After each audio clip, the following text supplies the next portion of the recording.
I erased that blob.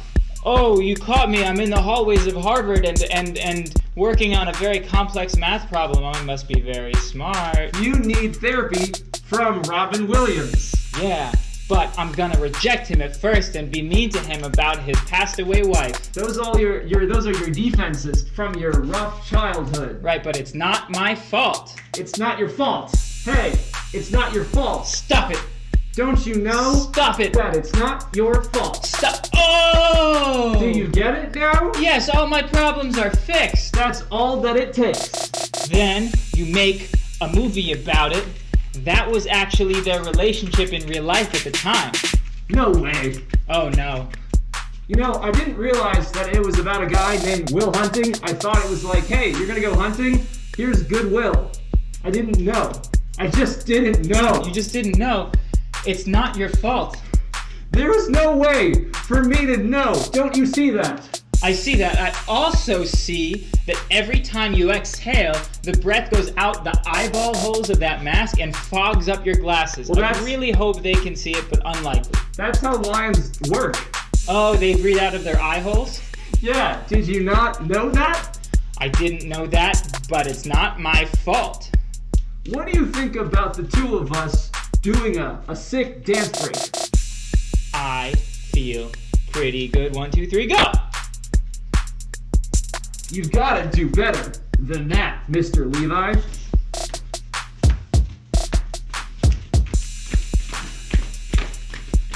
Are you okay? I'm okay, but my marker's not. You're ruining the dance break. 7:30 to 9 p.m. Eastern Standard Time. 1, 2, 3, let's go.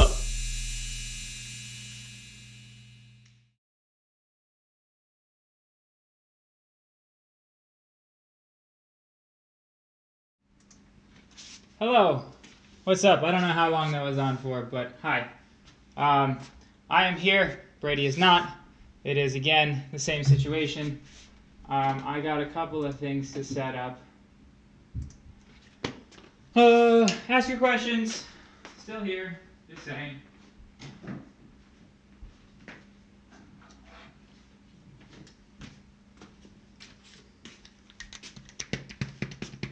You did angles. I can erase that.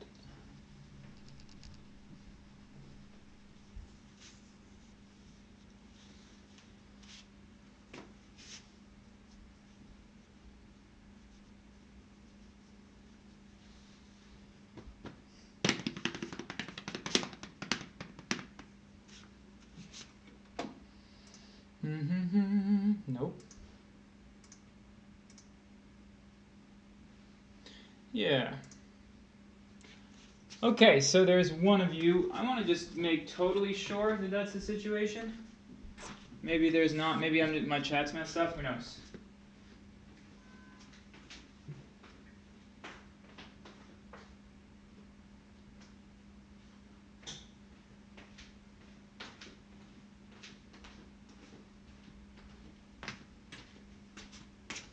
Hello. Okay. Let me just. I'm gonna pull up the the Twitch chat on my phone. Oh, it's quite quiet here, apparently. Okay. Ooh. I am happy to answer questions.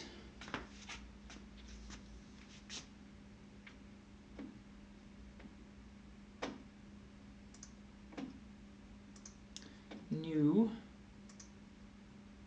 Wait. I want just SATs specifically. Let's go for those new. Nobody's watching. What is that? Oh, well, today there might be a teachers' convention. Maybe that's why nobody's watching, aside from this stream being not well attended ever. That's also a possibility. Why is 2 days ago?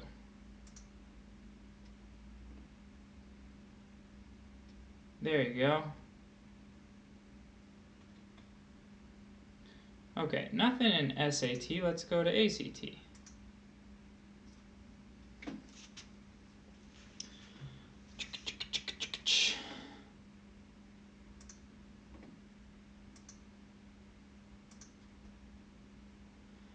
Curve predictions. What? That's a ridiculous question. It doesn't matter.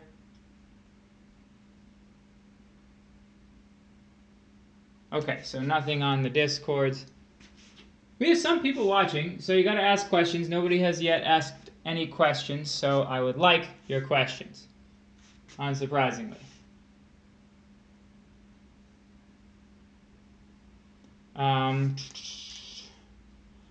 Oh, you know what I could do? I could do that. That's not a bad idea. Yeah, let me just do that, see how it goes. We're going to do commas.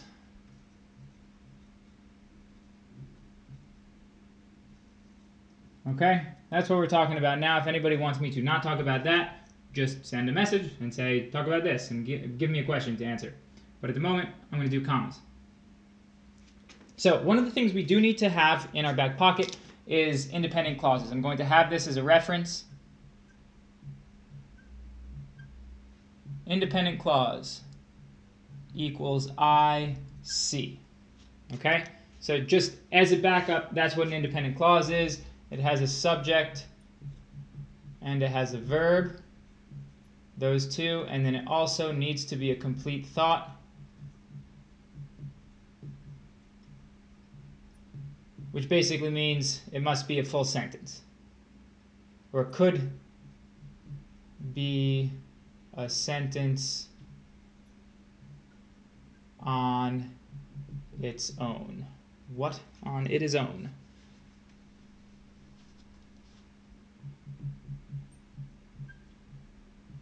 Okay, so we have that here just to be in our back pocket so I can reference it as we do commas stuff.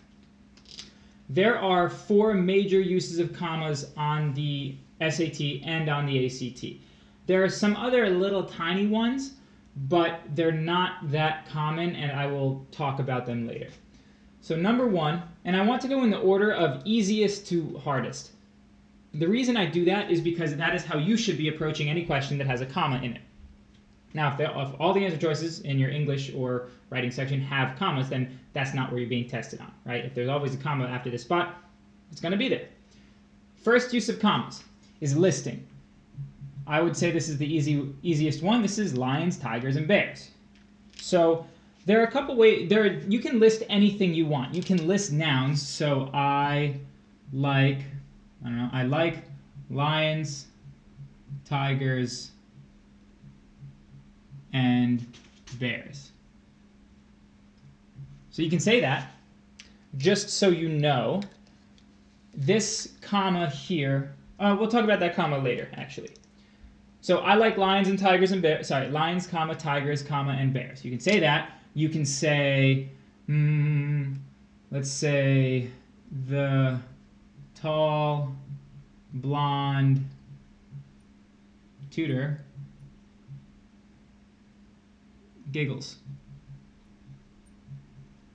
Okay, so now we have independent clauses here. That's not what you're dealing with these commas. These are just these are separating items in a list. That's what listing commas do. So it can be a list of nouns, lions, tigers, and bears. It can also be a list of adjectives. The tall, blonde tutor giggles.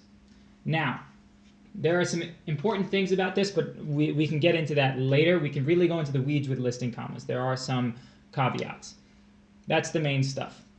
Number 2, the next easiest one, in my opinion, is comma fanboys. So this is when you have an independent clause, then you have comma fanboys,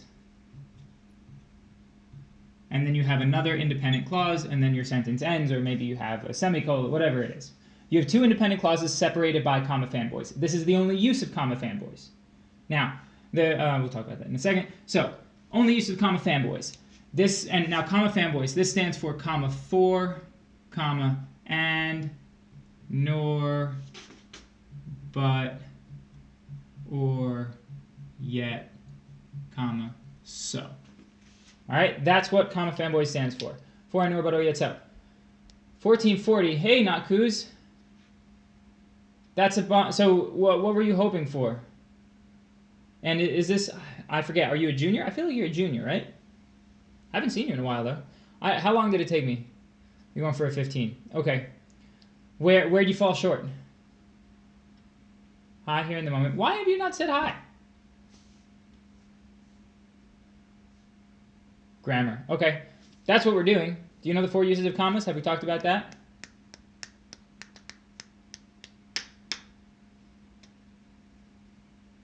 Three reading, 3 math, 8 grammar. Oh, you're done. Okay, got it. Well, thanks for stopping by and saying hi. Are you a senior? Is that why?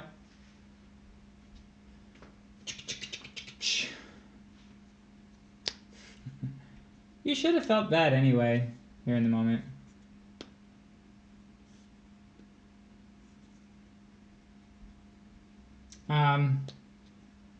Well, it is what it is.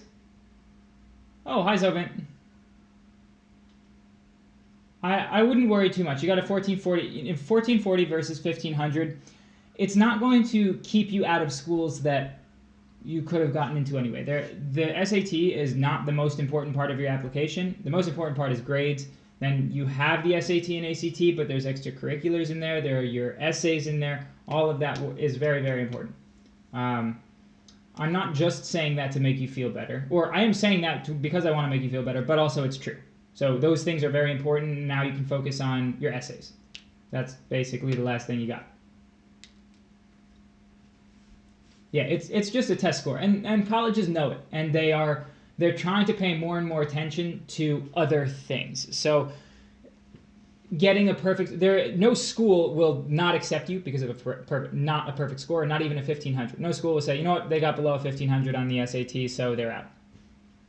There is no school that would do that. The other aspects of your application are very, very important. Nobody cares about a perfect score on the SAT. It doesn't matter that much, because your ability to do very well on this test doesn't mean that you're a good person, doesn't mean you'll be a good community member, doesn't mean you're able to communicate, doesn't mean any of those things. It just means you're very good at the SAT. Now, there are correlations there, but you're done with the test now. You can put it out of your mind. It's done. You move on. Or don't. Maybe watch the stream every night. I don't know. Whatever you want to do. Okay, I can keep doing this or I can stop. Totally up to you. Do you want me to keep going on these things so we can specify exactly the 4 main uses of commas? Thank you, Kuz. 4 main uses of commas, or would we like to do other things? What would you like to do? Can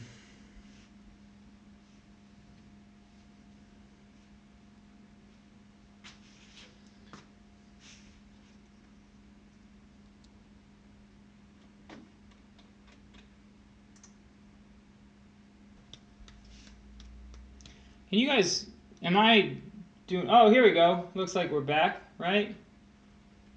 Maybe. Did that just cut out a bunch or no?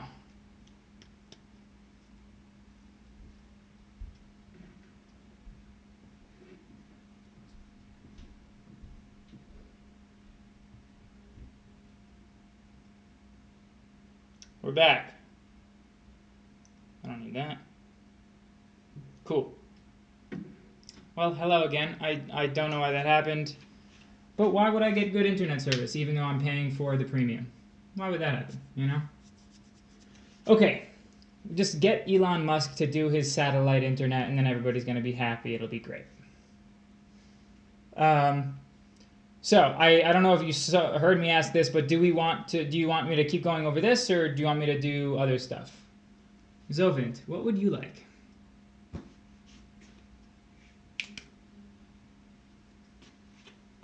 What is Twitch saying? Useless. Okay. Didn't my stream just restart? Is that how it... You can do commas? Okay, I'll do commas. So, comma fanboys, this would be something... Where's my other pen? Here we go. This would be something like... I like to run. Then we have... Let's do it this way. Comma, but he hates to run. So we have our 2 independent clauses. I like to run, that's one. Then we have another one, he hates to run. We can't separate them with just a comma. We can't separate them with just but we can say comma but. So I like to run, comma but. He hates to run. That is comma fanboys. Now, these two things are both very easy to recognize. Actually, I would say maybe this one's even easier, right? There are 7 options. If it's one of those 7, it's going to be comma fanboys, and you have to have 2 independent clauses, one on each side. There is a possibility that you have something like this up here, so just be careful of this situation. This looks like comma fanboys. It's clearly not, right? You have comma and, but this is not comma fanboys. So if it looks like it's the end of a list, then it's probably the end of a list. You don't have to think too hard on that. But if it's not in a list and it is one of these 7 words, it's going to be comma fanboys. You need to have ICs on either side. The third use of commas on the test. DC, comma IC. DC, comma IC. So this is something like, when I grow up, I will be a firefighter. Blue. When I grow up, I will be a tutor. Let's just do that because it's shorter. Okay, when I grow up, I will be a tutor. We have a comma here. This is our dependent clause, right? We have our DC here. It can't be a full sentence on its own. It does have a subject and verb, I, and then grow, or grow up, sort of. But when changes it, right? You can't say when I grow up, done, right? You have to say when I grow up, I will be a tutor, or something like that. Whereas I will be a tutor, that can stand alone. You can just say that. That's a full sentence. You have a subject and verb, I will be. So DC, comma, IC. This is tough to recognize. It is. It's a little bit tougher than these. I'm not saying it's impossible, but that's the third major big use of commas. The last one is the most common and the most difficult. So this is non-essentials.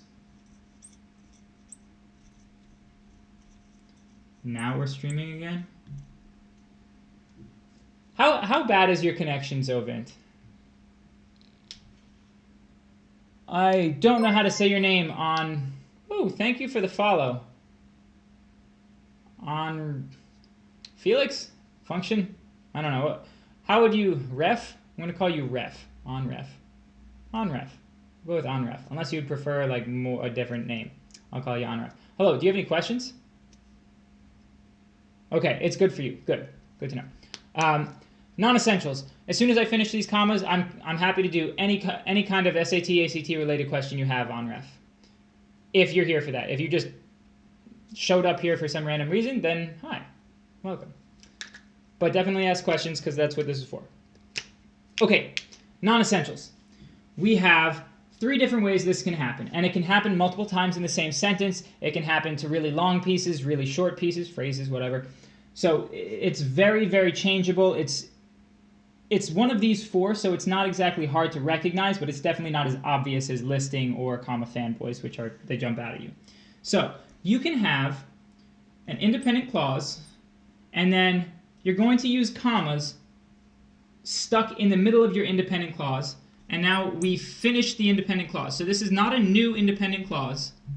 It's not like the comma fanboys here, where we have one IC, we have comma fanboys, and then we have another whole new IC. It's not that. It's you have one IC, and you're sticking a non-essential inside it. No, just hanging around to see questions. I appreciate that you're doing this for free. Yeah, cool. So are you prepping for the tests or no? So you're hanging out. That's cool. You don't have to ask questions, but are you like in high school doing stuff for the SAT, ACT, or you're not a high school person? Definitely not a family member of mine. Onref is not a Jewish name. I'm Jewish, by the way. I don't know if that matters. It does. Non-essential. So we put that non-essential in the middle there. There are a bunch of examples of this. So let's see. Let's just do this one. This is the most common one that people think of the most easily. So that's something like Sally walks to school. So that's our independent clause. clause. Sally walks to school. Great. Now, if we want to stick a non-essential in the middle, it could be Sally, my sister, walks to school. Right? We don't need to say my sister. The independent clause is Sally walks to school. We're sticking something, a little description, something to describe Sally in the sentence. Yes, I'm a junior and started prepping for the SAT this summer. I just took my first one last week. How'd it go? Did you feel okay? The first one's always hard, in my opinion. You know, it's your first one. You have to, no matter how much prep you do, you can't really prepare for being in the room when it matters. So I'm sure you're probably taking it again, and that's a very good idea. What I recommend is that once you get your scores back, well, no, you can't get the QAS for this one, but once you get your scores back, you know where you start, you know, you had the most issues, you can come back to stream and ask us questions on, okay, well, I clearly fell apart on the grammar section, so I need to do stuff like this, or I didn't know how to read the last 2 passages on the reading, and so anything like that. What do you mean by not for listing?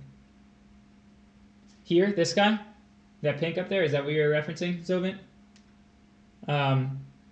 If it is, this, okay, so what I was saying here is that listing is, you know, separating the items in a list, but comma fanboys, one of the comma fanboys is and, right? Comma and.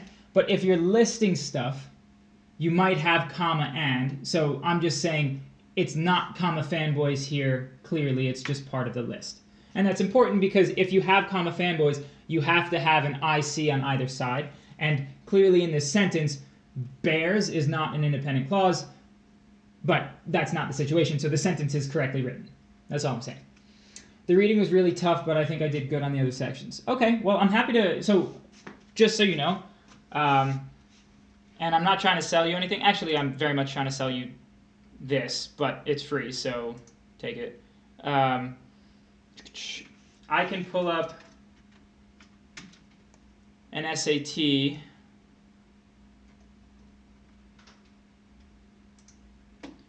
and put it on the screen. This is so slow. Yeah.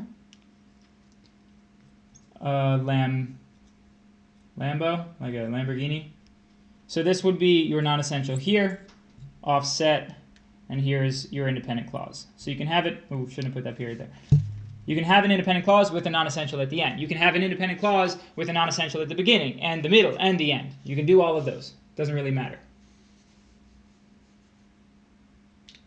You can have all 4 of these types of commas in the same sentence doing different things. It can get very messy. So commas are the hardest part of the writing section on the SAT for sure. What did I want to show you? Well, of course, this wouldn't load. That would be too helpful. Okay.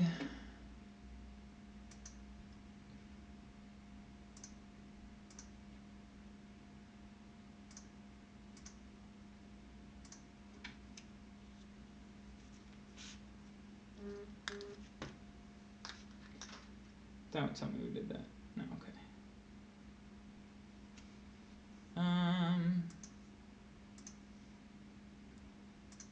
Give me a hot sec. I'm gonna show you something. Onref, have you seen the stream before or no? Why?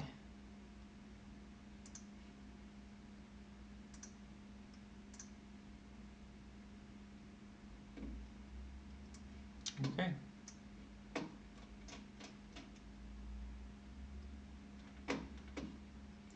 So we can do something like this. What? We can do something like this where I pull up a test and I can go through it. So if you have, you know, if you want to practice, stupid mouse. Here we go. Okay. If you want to practice a test, we can, you know, go through. I don't want to go through a whole test. I just dropped in last Friday for a bit before the SAT. Okay. Did it help at all or no?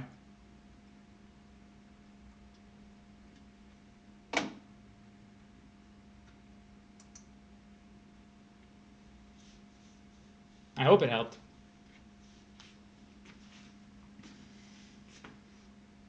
Lenify, hi. History passages. Well, I always have tips for history passages. It's a bit of a Freudian slip. Yes, with regards to reading them more quickly, with regards to understanding them, because they're often written more, with more difficult vocabulary. What's the deal? Is it reading them? Is it answering questions for them? Do you have trouble? Don't just say yes or no to this. Also, Lenify's on YouTube. For those of you on Twitch who can't see Lenify's posts, I can, so that's what's going on.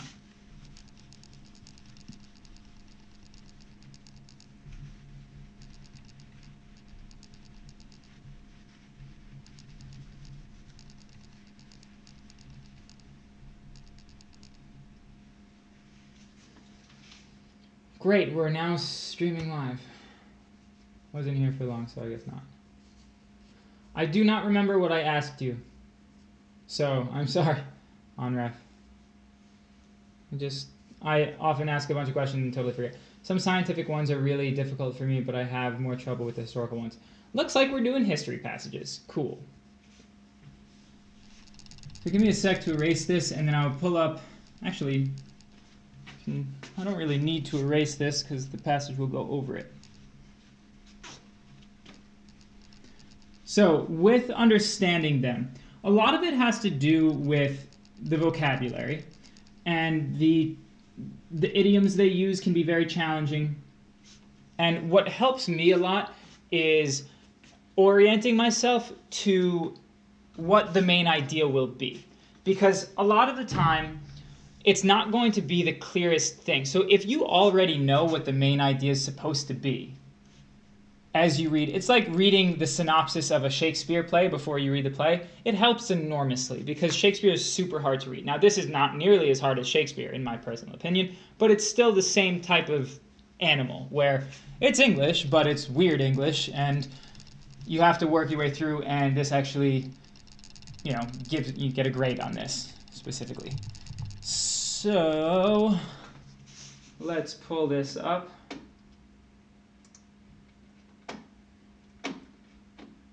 Can you guys read this, or is this too small?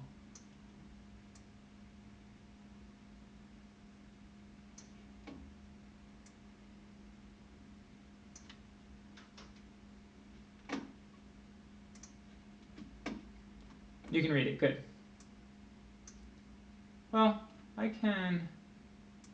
Let me do that. We don't need all of that, so now, there we go. Make it slightly bigger. So we want a historical passage. No. And this is the science. Virginia Woolf.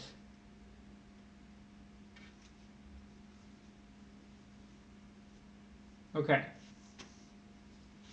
So, how are we going to approach this? From the very beginning, I don't want to start reading the passage because I'm just going in blind, which is how you go into most passages. You just start reading and you'll figure it out as you go along. But hopefully you can figure out at least the topic by reading this little blurb up here, because every little bit helps. Yes, Victorian passages are hard. These are hard.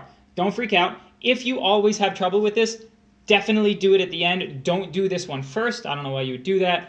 Do it at the end, because if you run out of time, at least you're running out of time on something that you're worst at. So therefore, you're less likely to get things wrong or right anyway if you have to guess at the end. So you're just finishing out the section with this passage. Okay, so first step, read that little blurb there. It said this passage is adapted from Virginia Woolf, Three Guineas, 1938.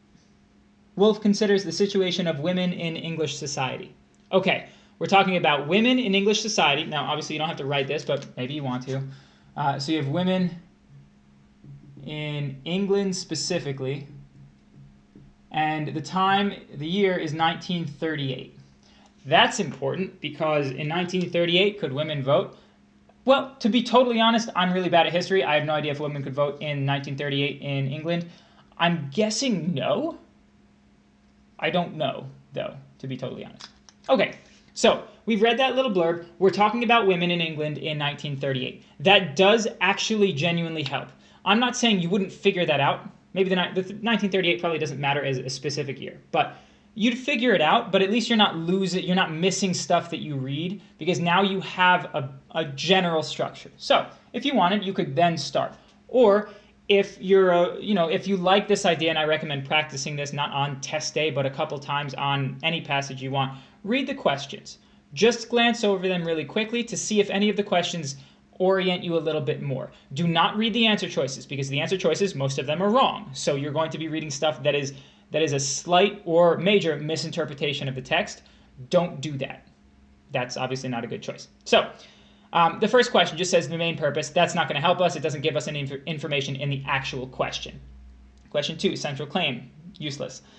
That was question 33. Question 34. Uses the word we throughout the passage, mainly to also. Okay, so that's not helpful. According to the passage, Woolf chooses the setting of the bridge because, so there's going to be a bridge, and why would we need the setting of the bridge? Let's just have that in our heads. Woolf indicates the procession she describes in the passage. Okay, so there's a bridge, there's a procession. I don't know why, but that's probably something. Or it is definitely something. Last couple of questions here. Characterizes the questions so now she's characterizing questions, so that's not helpful. 39 is just evidence. 40, which choice most closely captures the meaning of the figurative sixpence? Not that helpful. And 41, the range of places and occasions listed in mainly serves to. Okay, what's a procession? I don't want to tell you now, not because I don't know, I swear I do, but because if you don't know now, then you wouldn't know on the test. I'll tell you at the end if necessary. Okay, so now we're going to read through this. As we read, we're trying to feed into this idea.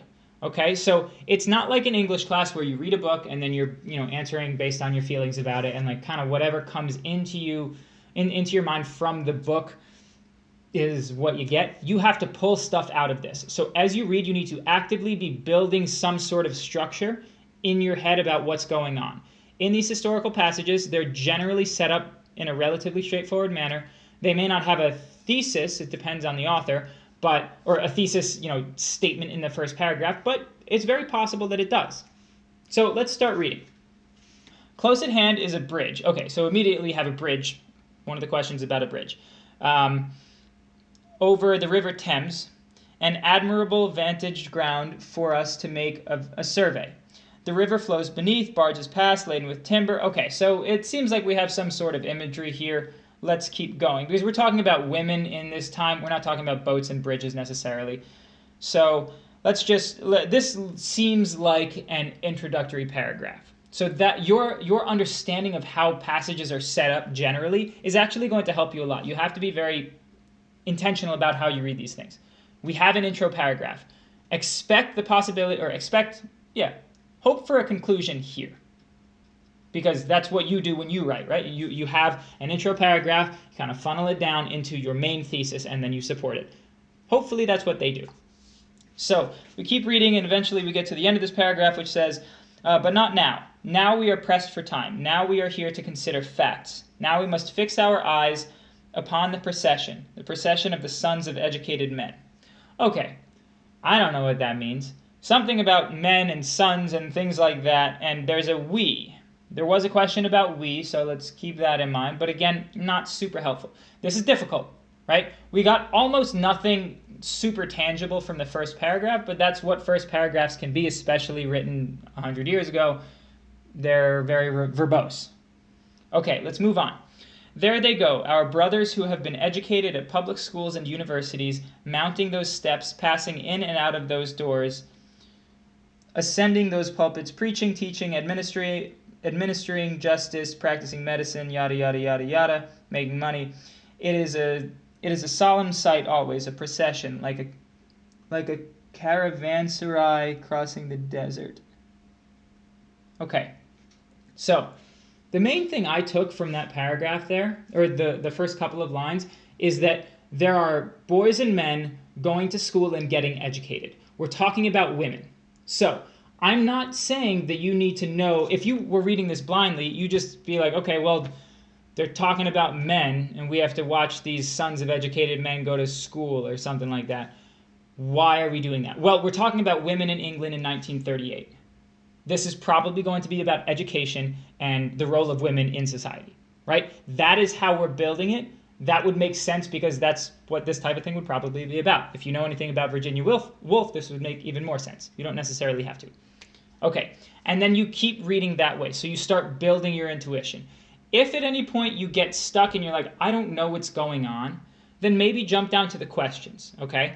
And start answering those. The main idea questions you have to leave until last because they're main ideas. You haven't been able to build up to that yet. The purpose questions of why did they say this way, again, you have to build up to that understanding. But vocab and context, relatively easy. You don't need to understand the passage as a whole necessarily.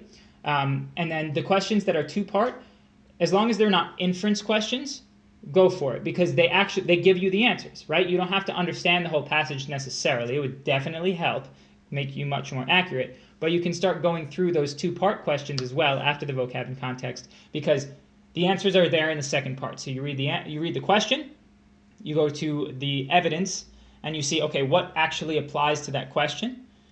That way you're using, and you're getting to read again more closely, and you're starting to build up your understanding of this passage as a whole. Now, I know I've been talking about that for a long time without actually asking for input, but does that make sense, that general approach? You want to give yourself as much of a structure as possible before you start reading. And then when you read, you need to use what you've actually learned. I mean, this test is about what you've learned in high school and before that. Are you ready for college? Well, that would mean that you need to be able to recognize structures of essays and articles and things like that. How does an author make their argument, that type of thing. We know that intro paragraphs are the introduction. So sometimes they give you a thesis.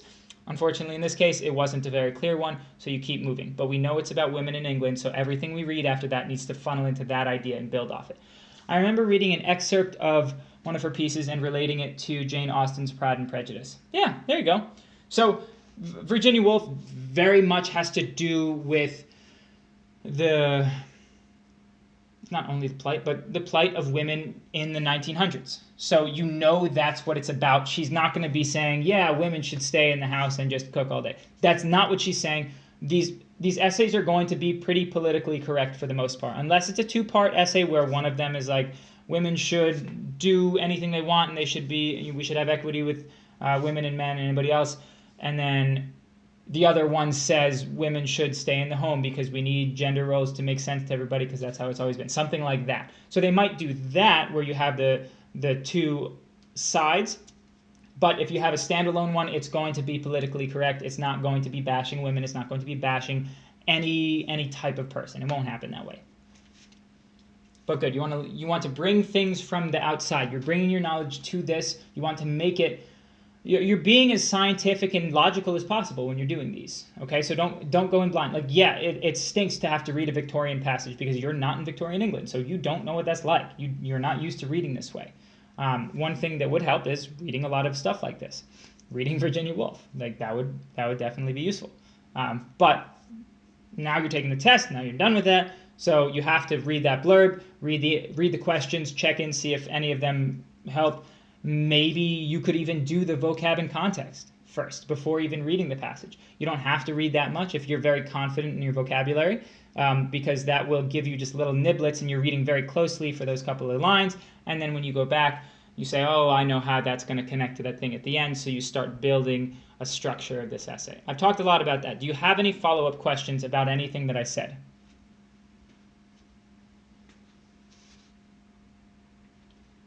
Did I just lose all the viewers during that rant? I apologize. Oh, I am thirsty. Where's my water bottle? It seems to be no. Nope, you're still here. Okay, cool.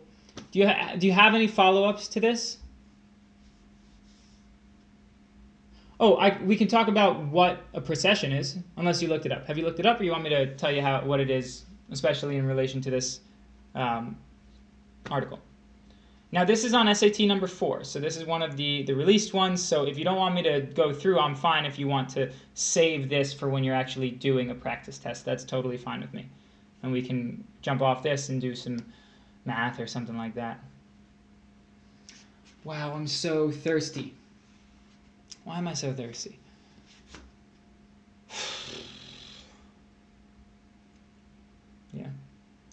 Keep going. You want to keep going on this? Okay, so let's keep going.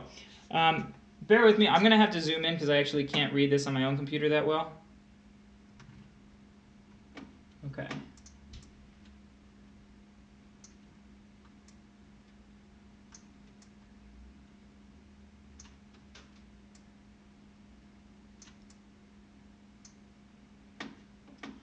Okay.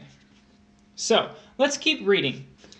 We have, there they go, our brothers who have been educated at public schools and universities, mounting, and then they go into all these different professions. That's very important. If we're talking about women in N, we know that anytime we talk about some sort of dichotomy, like men getting education, getting jobs, that is important to think about. Okay. So they pass like a caravanserai crossing the desert. But now, for the past 20 years or so, it is no longer a sight merely, a photograph or fresco scrawled upon the walls of time at which we can look with merely an aesthetic appreciation. For there, traipsing along at the tail end of the procession, we go ourselves. And that makes a difference. We who have looked so long at the pageant in books, or from a curtained window, watched educated men leaving the house at about 9:30 to go to an office, returning to the house at about 6:30 from an office, need to look passively no longer. Okay, who is this we?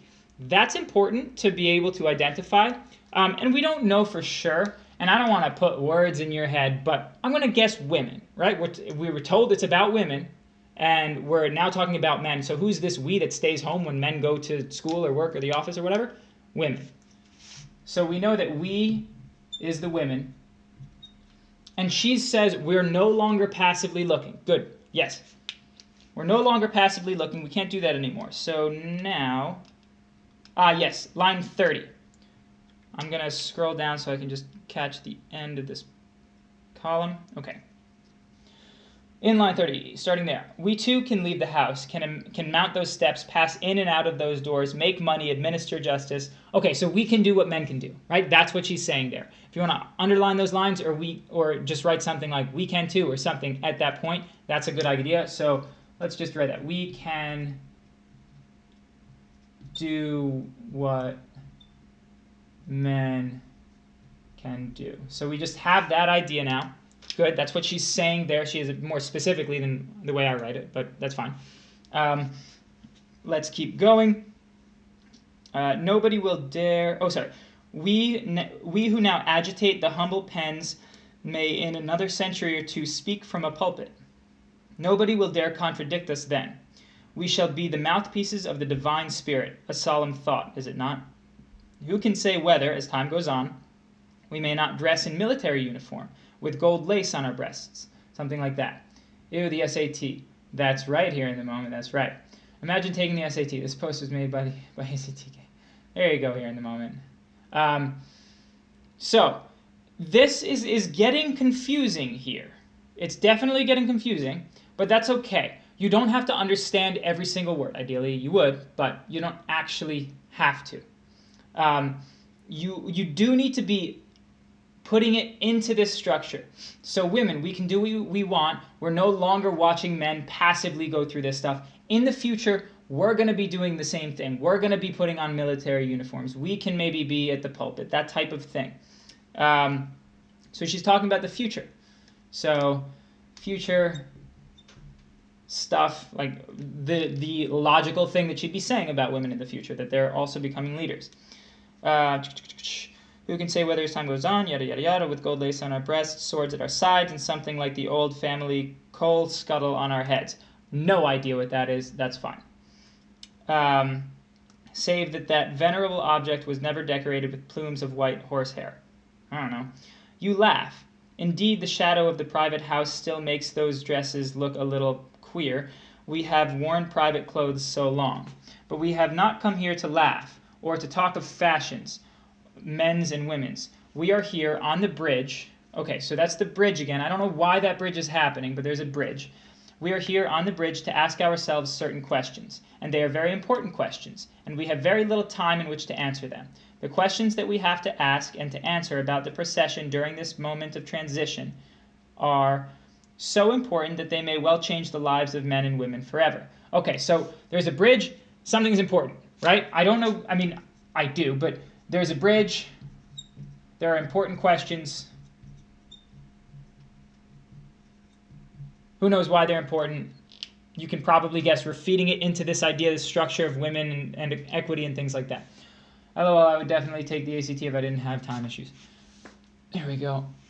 Ow. You guys hear my hips cracking when I do that or no? Usfo, hello. Lovely, lovely Usfo. Okay, so we're reading. We're not understanding everything. There are some weird colloquialisms from that time. I don't know what horsehair stuff on your whatever stuff. I don't know what that means, but that's fine. I am feeding everything into this picture of women that Virginia Woolf is portraying here. There's a bridge. We're asking important questions. We don't have a lot of time. They're very important. It might change the men and women forever, for whatever reason. For we have to ask ourselves, here and now, do we wish to join the procession? Above all, or don't we? On what terms shall we join the procession? Above all, where is it leading us, the procession of educated men? The moment is short. It may last 5 years, 10 years, or perhaps only a matter of a few months longer. But you will object. You have no time to think. You have your battles to fight, your rent to pay, your bazaars to organize. That excuse shall not serve you, madam. She just addressed the reader as madam, which is a woman.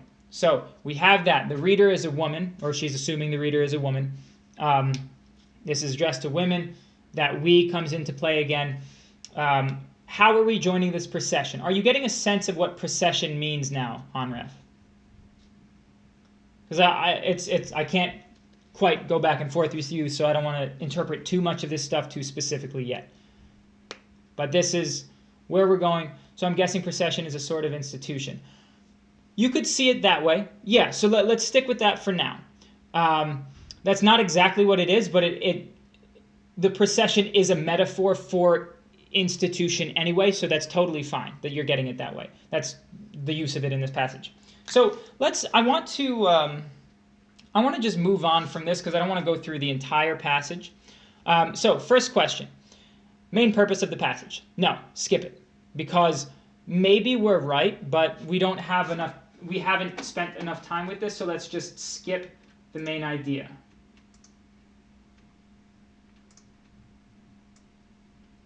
Okay. Central claim of the passage, that's pretty much the main idea, so that's useless. So I'm guessing, you just said that, okay, great. All right. Then Woolf uses the word we throughout the passage, mainly to. That's a purpose question. I don't love purpose questions right away because purpose questions require you to understand why they're doing it, which is sort of like the main idea type of thing. So let's stay away from that as long as possible. Okay, according to the passage, Woolf uses the setting of the bridge to. I'm not sure if you picked up what I picked up when I was reading it, but it seemed like she really brought up the bridge at the beginning of the second column, and in the realm of we need to make a decision. So bridges, decisions, you can go one of two ways. You're crossing over something like that. Let's kind of take a look. Maybe we can't quite get through it. Woolf chooses the setting of the bridge, B. Okay, let's see.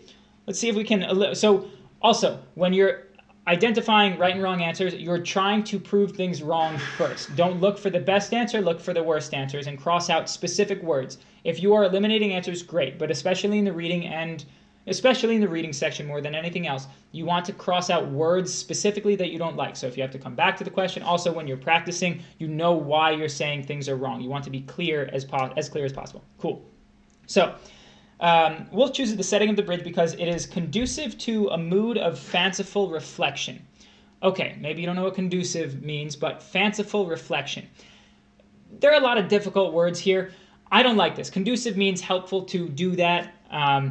And a mood of fanciful reflection. Fanciful is like, oh, I wonder what I'm gonna, wear today on my head as a hat or something. That's fanciful. It's useless, or it's not useless, but it's just like it's a passing fancy, right? It's a fad, whatever it might be. This passage is not. It says itself. She says herself. This is very serious. This is very important. So A is wrong. I would cross out the word fanciful. That's not what we are. B provides a good view of the procession of the sons of educated men. Okay, that would make sense. You have a bridge, and you can see the procession of educated men. All right. C, is within sight of historic episodes to which she alludes. Okay, I didn't really notice any historic episodes, but we didn't finish the passage, so maybe. And then D, is symbolic of the legacy of past and present sons of educated men. Okay. I'm going to leave. So where did you get your answer B? Why do you like that one? Were there specific descriptions, or was there a specific description of the bridge that helped you say that? I want to go back up there and check it out. Actually. We are here on the bridge to ask ourselves this question.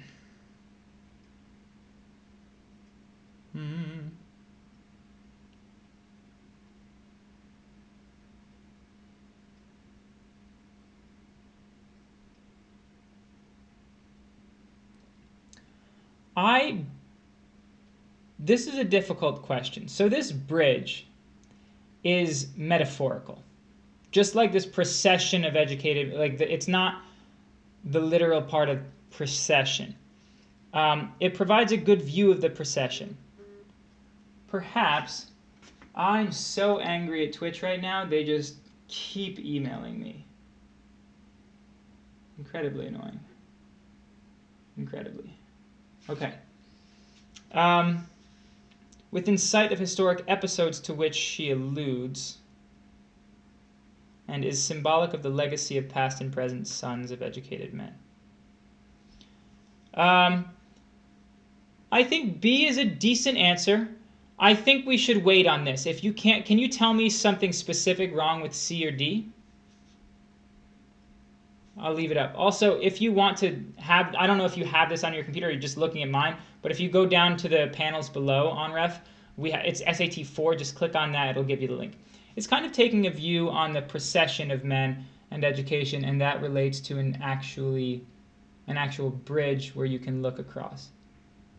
Yeah, my worry with it is that it's too literal. But that's why you like B. Okay. Is there anything wrong with C or D? Because that's what I want to know. Can you get rid of things in C and D? And I would actually, I regret starting with this question because this is another purpose question. She chooses the bridge because that's a purpose question. I think we shouldn't have jumped into this one because while it is a smaller thing, it comes up multiple times in the essay, and we need to understand the whole essay in the Gestalt first. So I'm going to move away from this question. Let's go to 36 and 37. That's two-part. Let's see if there are any vocab. Nope. 40 is not quite vocab. Let's start with 36, 37. Oh, you can't find SAT 4 below. Really?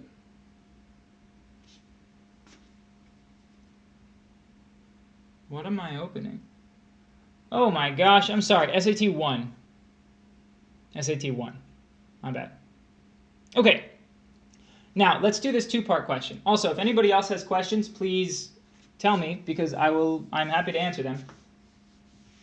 I don't want to do English reading the entire time. If you have math questions, if you have grammar questions, if you have science questions on the ACT, essay questions, whatever you want. College application questions, up to you. Okay. So, Woolf indicates that the procession she describes in the passage.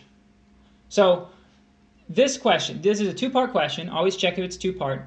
Do not try to answer the first part on its own. You can very possibly get it right. That's not what I'm saying. But the most efficient way to do it and the most accurate is to read the question and then go to the evidence in 37.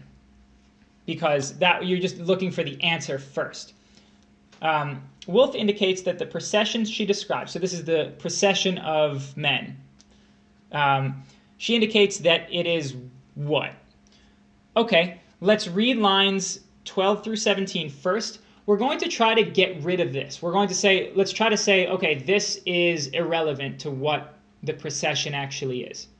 So 12 to 17, we have there they go, our brothers who have been educated at public schools and university, mounting those steps, passing in and out of those doors, ascending those pulpits, preaching, teaching, administering justice, practicing medicine, transacting business, making money. Okay, doesn't actually say it doesn't say procession, but the previous paragraph, that's what they're talking about, right? They say the procession of the sons of educated men. There they go doing this stuff. There you go. Do I recommend taking it with the essay? I recommend, if you know the schools you want to apply to, check with them. Just go on, say, okay, if you want to apply to, say, I'm in New York, so let's say you want to apply to Hunter College. Then you would Google, okay, Hunter College, SAT, essay required. Just Google that. They'll tell you on their website somewhere. So if the schools you want to go to, oh, you are. Hello. If they require it, then do it. If they say if all the schools you want to go to don't care, then no need to do it. It costs more money, it's more time, it's a little more stressful. Yeah. Okay. So 12 through 17, definitely related. They talked about the procession right before, and then they said, there they go doing this stuff. That's definitely relevant. Now, I'm not going to try to connect that to the first part of the question yet. We're going to continue on with B, C, and D, these line numbers, 17 to 19. We have, in line 17, it is a solemn sight always, a procession, like a caravanserai crossing the desert. Okay, she characterizes it like this. What is the question? Indicates that the procession she describes in the passage. Okay, so 17 through 19 is talking about the procession, so fine. 23 to 24, 4 to ourselves. 23, 24. For there, traipsing along at the tail end of the procession, we go ourselves. All right, sort of related. I have a fee waiver, so I'm not worried about the cost. I've heard from many people that I should just go ahead and take it because it's more quantity-based. It's more quantity-based than in-depth analysis. Yeah, it's very, very straightforward. You don't have to write beautifully to get a good score on it. It's not super. If you know that you're a solid essay writer, if you get good grades on your essays in school, you'll be fine on the essay. Definitely practice it because it's a rhetorical analysis on the SAT, but practice it for sure. Did you take it the first time you took the SAT, like a week ago, or whenever that was? 23 to 24, what did we just say it was? There we go, ourselves. Okay, at the tail end, this is about women. So women are at the end of the procession. Also about the procession. Okay, you didn't take it. Yeah, I'd recommend taking it next time, but practice first. 23 to 24, then 30 to 34. We too can leave the house, can mount those steps, pass in and out of those doors, make money, administer justice. We who now agitate these humble pens may in another century or two speak from a pulpit. That doesn't really have to do with the procession, right? It comes out of that discussion of the procession, but it's not really there. So I would say that D is wrong. Now, we had A, which is very much saying, okay, men and boys get educated and they go and work. 17 to 19, I actually forget. 23 to 24 is the women are at the back of the procession. So let's see A. In 36, we have, she described the procession has come to have more practical influence in recent years. I don't know where you got practical influence from in recent years. I would cross out practical. I would cross out recent. Neither of those things are supported in any of A, B, and C in those line numbers on the other side there. So I would say A is out. B, has become a celebrated feature of English public life. No, that's also totally unsupported because none of those line numbers said anything about being celebrated. So you could have possibly gotten rid of those before you went to those line numbers, but now we have three. We got rid of D, and we have A, B, and C that are all very, very specific. So in answer choice B there, celebrated part of English public life, well, we didn't read like the end of the essay, so maybe it said something about people celebrating that procession, but they didn't in those three lines that we were looking at, so B has to be wrong in 36. C, includes all of the richest and most powerful men in England. I'm going to go with maybe. There wasn't really too much specifically about that. That seems like a little bit of an extreme answer, but let's leave it for now. And D, has become less exclusionary in its membership in recent years. Maybe. So do you see how we're eliminating things as we go, right? I didn't like A for this specific reason. I didn't like B for this specific reason. I didn't like D in the second question for a specific reason. Every time, that's how you should go about it. And then you work from there. Okay. That is how I recommend approaching the history section. So, to reiterate, read that blurb at the top. It will orient you a little bit. If you want, you can just glance at all the questions. Don't look at the answers. Look at the questions. See if any of them orient you a little bit more. Then start reading and feeding your understanding of what you're reading into this general outline that you have. Use what you know about how essays are written normally, where the thesis statement is somewhere towards the beginning, and then they start giving evidence for it and supporting that idea. And then as you read, you can write little notes in the margin, take your main ideas, underline things that seem important, and build your understanding that way. Then when you go to the questions, look at the vocab and context questions first. Two-part questions are useful because you have the answers in front of you. When you're crossing off possible answer choices, cross off specific words, not whole answers, because then you're being more clear with yourself when you practice and when you take the official test about what you do and don't like. I circle words I like, I cross out words I don't like. And then as you do the easier questions first, you're building up your understanding to go for the main idea and the purpose questions and the inference questions at the end. Okay, do you have any general questions about how to approach this? There's also the possibility what some people do is they will read the questions and then, mark off where the questions reference stuff and then answer those questions as they read.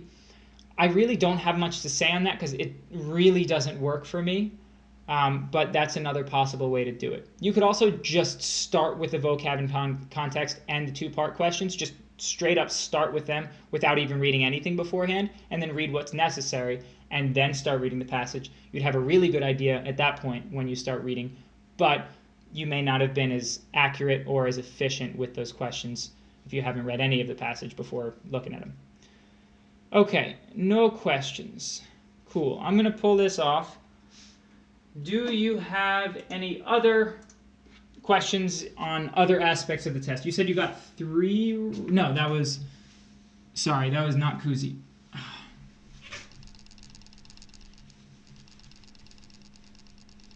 How's math for you?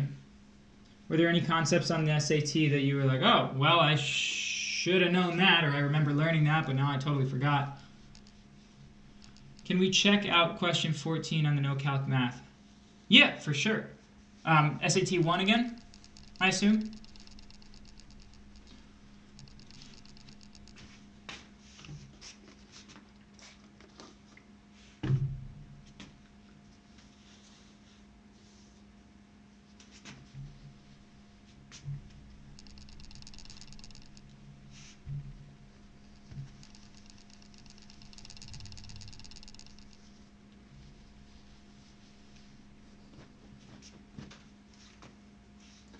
Okay.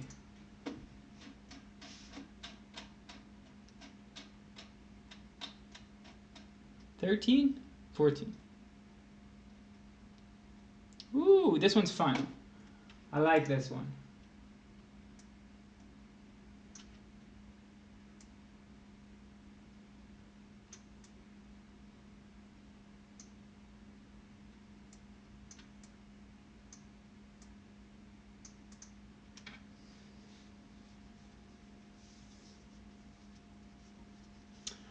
Yes, those questions, checking extraneous roots, they will get you. I recommend just, if it's straightforward, you can plug it in instead, because the answers are right there. So if it allows you to do that, as long as the answer is not like, okay, solve for A, solve for B, add them together, and then that's your answer, so you can't really plug stuff in.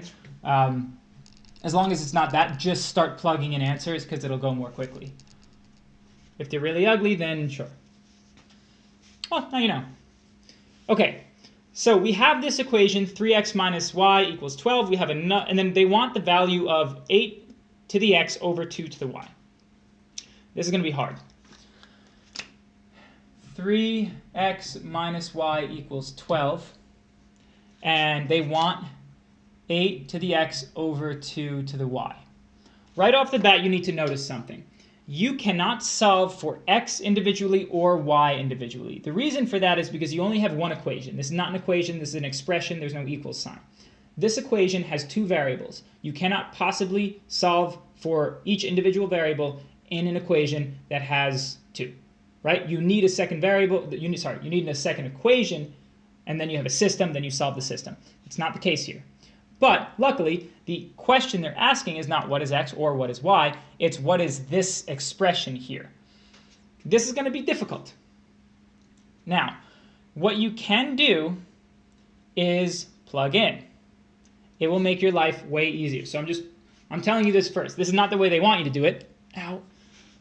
Oy.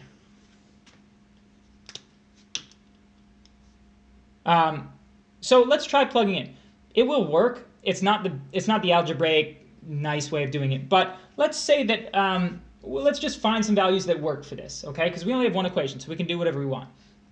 Let's say x is 4, okay? X equals 4, and that would mean that y equals 0, right? All right, what is 8 to the x? Well, that's 8 to the 4th. That's going to be a bit of a doozy. Over 2 to the y, which is 2 to the 0. So this will be 8 times 8 times 8 times 8 over 1. Anything to the 0 power is 1. So this is 64 times 64. You don't have a calculator, but you can actually do this. But you can also look at the answer choices, right? 8 to the 4th. That's our answer, essentially, right? Well, 4 to the 4th is smaller than 8 to the 4th, so that's wrong. 8 squared is not 8 to the 4th. That's too small. 2 to the 12th kind of looks like that, and that's the right answer, and the value cannot be determined. That's not true. We just determined the value. So you could do the actual arithmetic and figure out that it is A. Okay? So you can do that. Now, the cooler way to do this, I don't know why you said this is fun. Is that because you figured out the cool way to do this or not? Cool way to do this is actually very cool. I like it a great deal. Substitute y for 3x minus 12.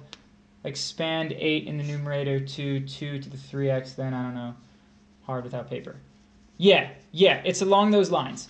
I don't think you have to substitute for y, but that's a good thought.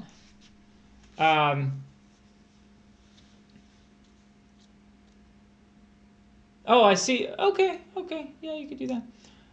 So let's talk about this guy here. 8 to the x. 8 to the x power, when you have division of bases, when you have exponent stuff, it might be a changing the base situation. 8 is the same thing as 2 cubed, as you said. So now we have 2 cubed to the x over 2 to the y. 2 cubed to the x, you can use your power rule to get 2 to the 3x, as you said, I think, over 2 to the y. Now, this is quotient rule. 2 to the 3x minus y. What is 3x minus y?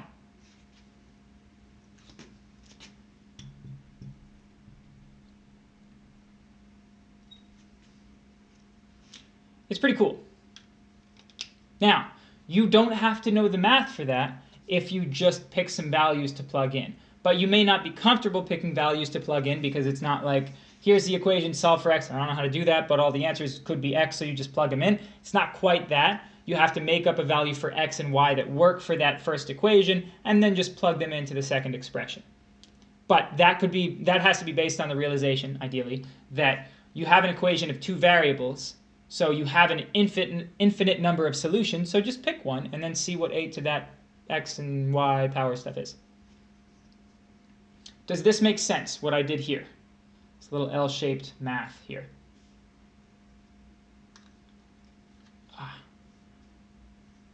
It's pretty cool. Do you want other questions on this math section?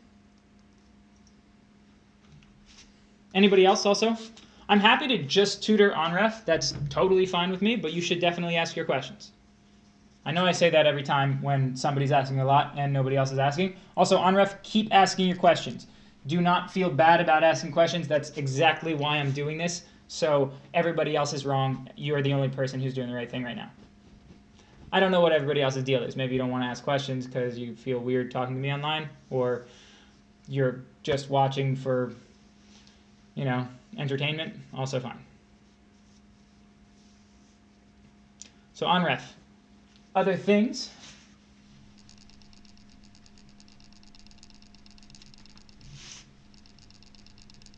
Anything in this section particularly?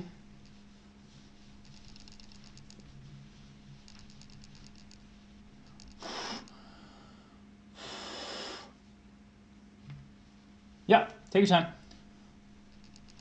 While you do that, I'm going to run and get my water bottle because my throat hurts and I'm dehydrated. I'll be back in 30 seconds.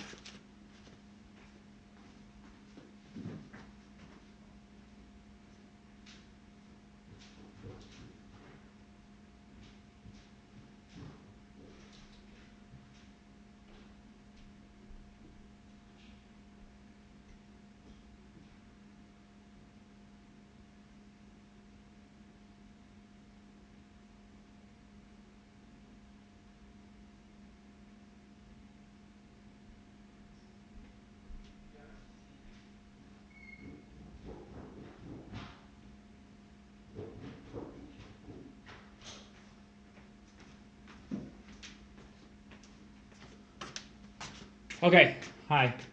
Sorry. So, questions?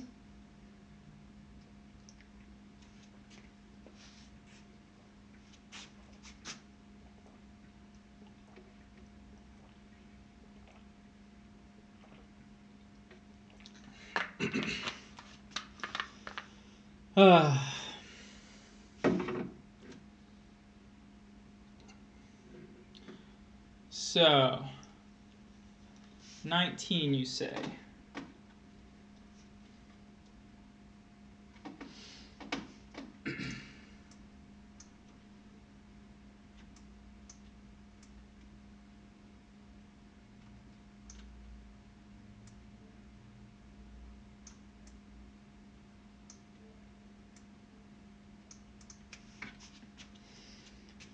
In a right triangle, one angle measures x degrees.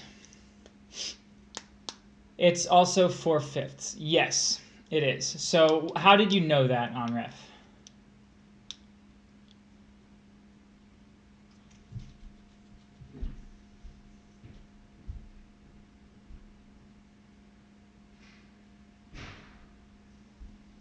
Because there are two ways to know that. Or it is the same way, but one of them is just comes out of the more steps of the first one. That didn't make any sense. Trig ratios. Yes, so the rule is, or the identity, or whatever it is, sine of x equals cosine of 90 minus x. But there's a reason for this. Anytime you get any trig question, I would always draw stuff. So you have a right triangle, and this is x degrees here. And it's 4/5. Well, sine of x is 4/5. So that means that this is 4, this is 5 if you wanted. This would be 3 because it's a 3, 4, 5 triangle. Now, they want cosine of 90 minus x. Well, what is 90 minus x? This is where that identity comes from. Sum of the angles in a triangle add up to 180. So this is 90, so these two have to add up to 90, right? Because there's 90 plus 90 here. So this is x, so this must be the difference of 90 and x, 90 minus x. Now, what is the cosine of that angle right here? It would be 4/5. So that's why this thing exists. Same thing. So you don't necessarily have to draw this picture if you know that this is just referencing that. I don't know why the SAT likes this, but they do, for whatever reason, really like this particular trig identity. So definitely put it in your brain. But it does. I recommend that you always draw stuff. It helps you throw math. If you know exactly what to do off the bat, great. Don't make simple mistakes.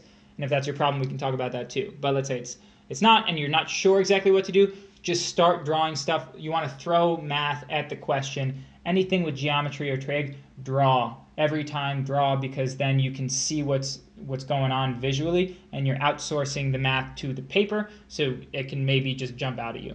And then if you're not sure, just start labeling things as you go. All right. Seems like you're pretty fine with math. If these are the two that you weren't sure about, you seem pretty okay.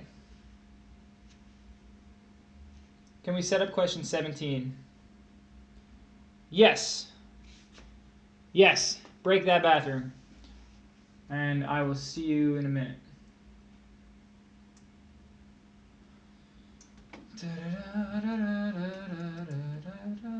Whoa.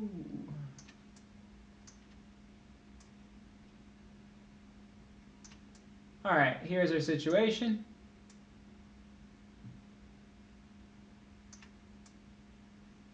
That looks fine. Is anybody else here, or is it just me and Onref?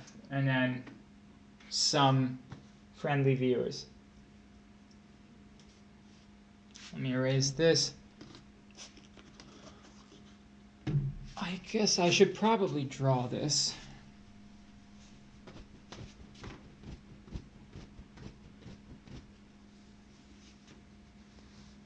Yeah, I'll draw it. I'm not gonna like it, but I'll draw it. And it's not to size or scale of that one. So that's X, E, A, B, D, C. Oh, we have angle D and E are congruent. That's good to know. All right, so I've set this up. Let me just see what we got going on here. So a summer camp counselor wants to find a length X. Sure, so we're just looking for X. Who cares about camp? Although camp is awesome, you should go to camp. Across a lake represented as the lake sketched above, so we're just finding X, whatever. The lengths represented by AB, EB, BD, and CD on the sketch were determined to be 18. Oh, okay. So let's label these side lengths. They say those four are these four lengths respectively, so I want to label the right stuff. So AB is 1800, okay? So this here is 1800. And then we have EB, which is 1400. Cool. And then BD is 700.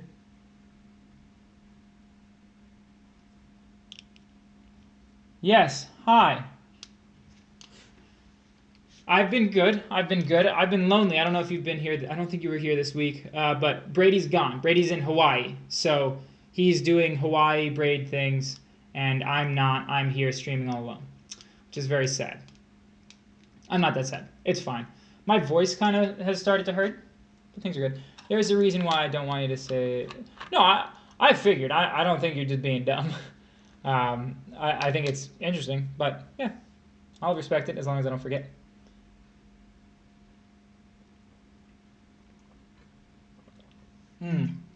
Sorry. Someone's on YouTube. So we have... we're streaming on multiple places, so I respond to everybody. Most people are on Twitch, but some people do YouTube. Some people do Facebook sometimes, but it's generally like random parents or my Facebook friends or something, because none of you use Facebook, if I'm not mistaken. Okay, I'm almost done labeling this. I think I need to do that the 800 for CD. All right, so we have all those labels. Great. Now, segments AC and DE intersected B. That just says like those two intersect there, whatever, that's easy. And AEB and CD, so that's labeled on there already. What is the value of X? Okay. Facebook is still a thing, yeah. I made a Facebook in 8th grade. No, 9th grade, because it was like too cool to not get one. When I was in high school, was the beginning of when you had to have social media to participate in your school. Like that's kind of what people have to have now, right? That's where a lot of your social interaction happens. That only really started being a thing when I was in high school. Or a little before that, middle school too. But now you kind of, like that's where a lot of it is, right? Snapchat and Instagram and TikTok. I don't know. What do you guys actually use? What are your what are the top two that you go on every single day, and that's like the thing you would say you use the most? What is the value of x? Okay. Is this best done with similar triangles or some geometry opposite angle rule? I see what you're going for. Yes, definitely similar triangles. I'm glad you thought of that. So the math section, even the hard stuff, all it is about recognizing what you're supposed to do. So in this one, it's not actually, I think maybe you're thinking parallel lines cut by a transversal, alternate interior angles, that type of thing. You actually don't have any parallel lines here that are stated. So you can't say that. Don't say it. Can't say your name, can't say that other thing. All right, fine. All right, so yes, I like that you said similar triangles. You have two triangles, so I would think similar triangles. Now you have to prove that they're similar. You could guess and then still get this question right, but you have to prove it, and that's because you have vertical angles here and here. So now you have two similar triangles because of angle, angle. I'm going to put 2 there. Okay. So these two are congruent, those two are congruent by definition of whatever, yada, yada. A and C are congruent. So now we have similar triangles. My high school uses Facebook a lot for events and clubs. Yeah, that's kind of what it's become. Okay. Now, how are we going to do this? We need to find x. Similar triangles, onref, or nameless, anonymous user, not nameless, but anonymous user. What are we going to set up here? How can we use similar triangles to solve for x?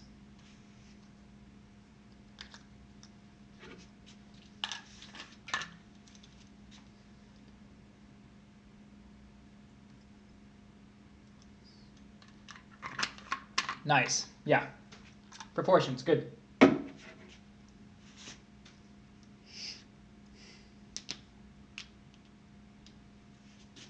So what proportions should we set up?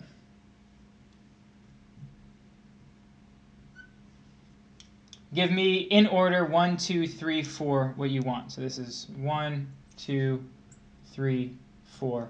Tell me how to fill in this proportion.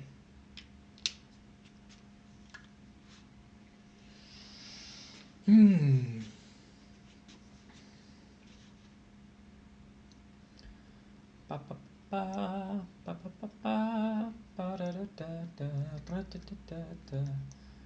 give you 10 more seconds and then I'll do it myself.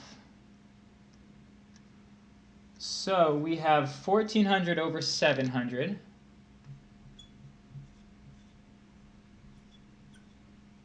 equals 800 over x. So let's make sure you're doing this right. 1400 over 700. Good. You did the right angles. You didn't say, well, I have two triangles, so I'm going to do these two there or those two there. That's not what it should be. It needs to be the corresponding sides. This 1400 is between those two angles, so the 700 is between the two. 1400 over 700 equals 800 over x. Okay, this is where you've made a mistake. You said this triangle over this triangle, essentially, right? This over this equals this over this. You switched this order when it shouldn't have been. So this is the left triangle, this is the right triangle, and then you do right triangle and left triangle. This needs to be left and this needs to be right. So it's got to change to x over 800. Does that make sense? I got an O, so I'm guessing that means yes, I get it.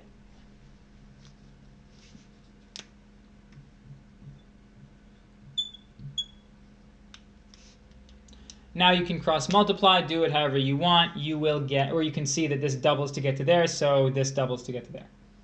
So now we have x equals 1600. That would be our answer.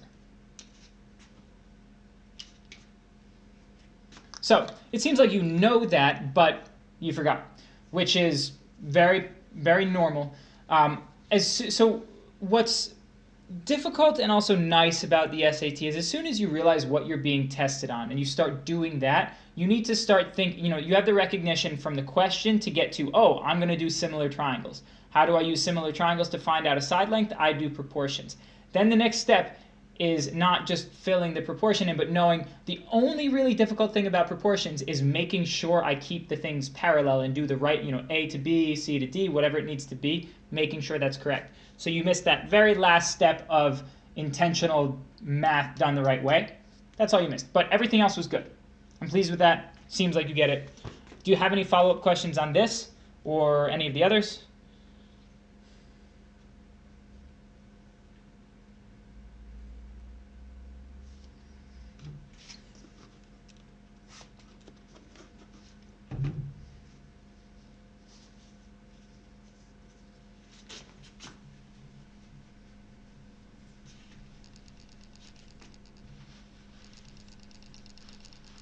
No questions. All right. So, ONREF. Here is, wait, oh shoot. I forget so fast who says what. Or was that even, I don't even remember who said this last night, possibly.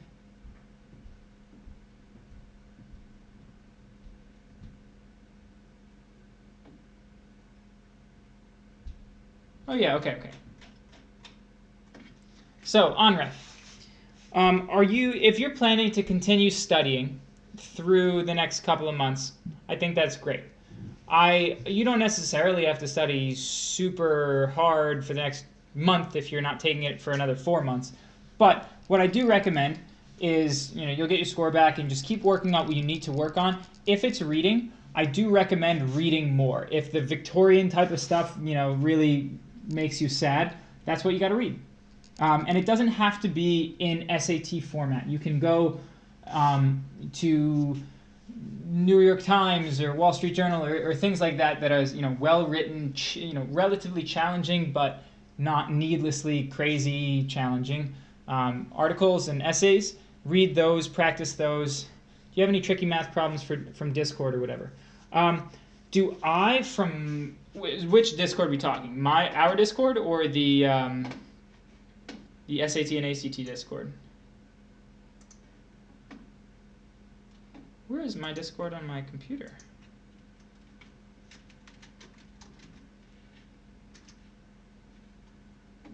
Oh, look at that. Let me get rid of this.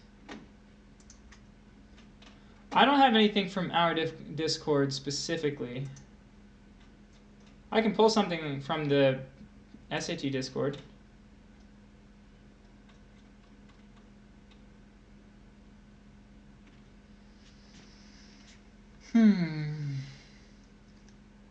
Oh, although it is just about 9. Oh, European literature scarred me with books like Pride and Prejudice and Brideshead Revisited.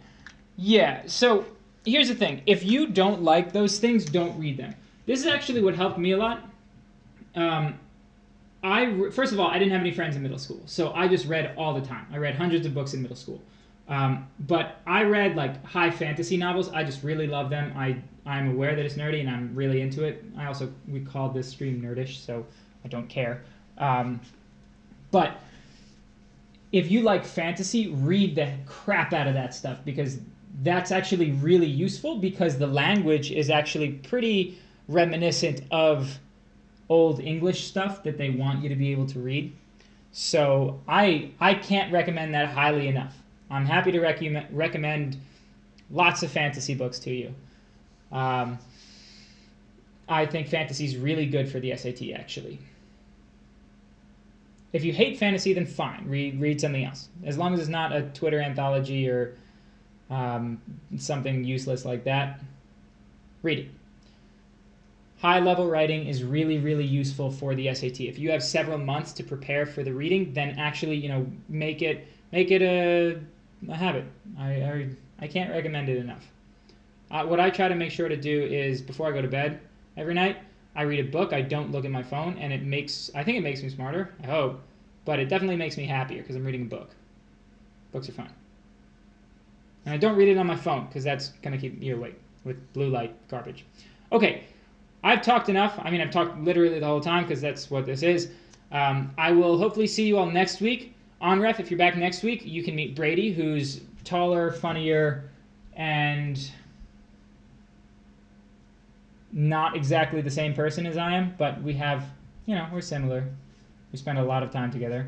But he'll be back next week from Hawaii, and maybe very tan, who knows? Or burnt. More likely burnt, to be honest. But I'll see you next week. What I recommend is you do an SAT. Do a practice SAT from down below, and then correct it for yourself, and then ask us questions. And we can answer. I mean, we stream an hour and a half, 3 days a week. Can you go over the scheduling? By the way, I'm Steven. I will probably forget that, but just remind me and I'll start remembering. Scheduling, which we normally have written up, is 7:30 to 9 p.m. Eastern Standard Time, Tuesday, Wednesday, and Thursday. Every week. So today's Thursday, so that's why we're done for a while. You can follow our Instagram. We post stupid stuff on there. If you want to learn anything, don't waste your time. But I don't know, if you use Instagram, we're there. I think it's pretty funny. It's our sense of humor.